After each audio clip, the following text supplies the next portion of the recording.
Hey, it's Eric here on Wednesday with another edition of Bring It Back. Of course, I like to do this every Wednesday to talk about things that, I've seen go away over the years, and frankly, I would just like to see them again. One thing that, on this edition, it really hasn't gone away, what I'm going to talk about, but the form of what I'm talking about has gone away.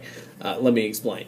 Okay, I can even get out my wallet right now and show you that it hasn't gone away. What I'm talking about is the reward system, that you have at places. They still have a lot of these today, and I can't get it out of my wallet. Here we go. Look at this. Okay, here we go. Here's one of these cards that I have for a local restaurant.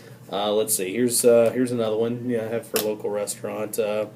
Let's see, and here's another one for. A lot of people still have these reward systems, and basically it involves being online, and it involves, putting in passwords or buying so much of something. You know what? And this is not what I'm talking about. I like that a lot of places have these today, but it's not the kind that I want to bring back. What I want to bring back is the points the physical things that you used to have to send in the mail, like not email, like the real mail. So for example, Kool-Aid points. Does anybody, if you don't remember what Kool-Aid points are, what it would involve is, you might not even know what Kool-Aid is for that matter, but you would buy the packet of Kool-Aid that you had to mix with water and sometimes sugar, depending on what kind you bought. On the back, there would be like this little square thing, and it would say 2 Kool-Aid points, or like 1 Kool-Aid point. And what you do is you would cut it off and you'd save it in a little envelope, and then when you had enough, you'd have a physical catalog, not an online store, but you'd have a physical catalog you'd look through and go, I can trade in my points for something.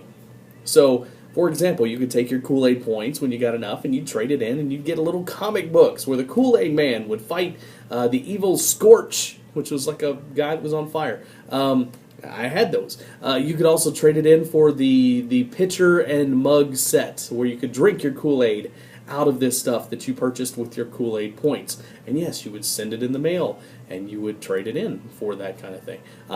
Also, the other one I remember using was the G.I. Joe points. When you would buy a G.I. Joe figure, you turn it on the back of the package, and there was the little thing that you cut out. And once you got so many, you could turn it in for stuff you could not buy in the stores. For example, the Cobra Commander figure that had the full-on mask on. You couldn't buy that in the stores. You could get the other kind of Cobra Commander with like the silver mask, but you couldn't get the other Cobra Commander. And again, there's some of you that probably have no clue who G.I. Joe is, but look it up, do some research, and I'll help you out with some videos down below. But that's the kind of points I miss. Yeah, it was harder work. You couldn't just swipe a card or go online and type in a code. You actually had to do some work. You had to physically get the scissors out. You had to cut out your points. You had to send them in the mail, and then you had to wait 4 to 6 weeks. And then in 4 to 6 weeks, oh look what would show up at your door, something really cool. I miss that. We don't really have that anymore.